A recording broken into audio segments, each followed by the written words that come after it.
Hello guys, eto, nakatapos ko lang maligo. Yan. Mamaya, ano ka? At kakakyat lang din pala namin. Kumain kami doon sa ano kanina, sa restaurant. Kakakyat lang namin yun. Naligo agad ako kasi mamaya, alas 12, susunduin na kami dito ng bus. Yun ang ano sa amin. Hindi na ako nakatulog kasi hindi na ako inaantok eh. Sarap ng hilata ko pero hindi na ako makatulog. Yan. Mamaya alas 12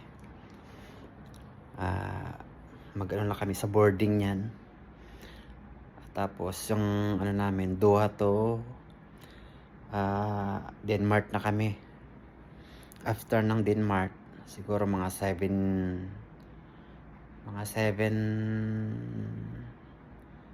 to 8 hours nasa ano na kami, Denmark na. Umaga na kami makakarating doon. So dito sa Doha, parang advance ng 5 hours to Philippines. Yan.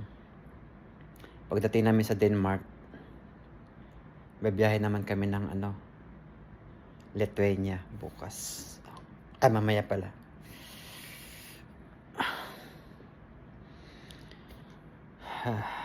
Lithuania, tapos yun, may sundo na pupunta sa amin doon.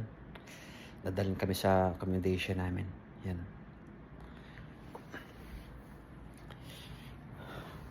Pahinga ng isang araw. Pagkatapos, sabak na sa training. Yan.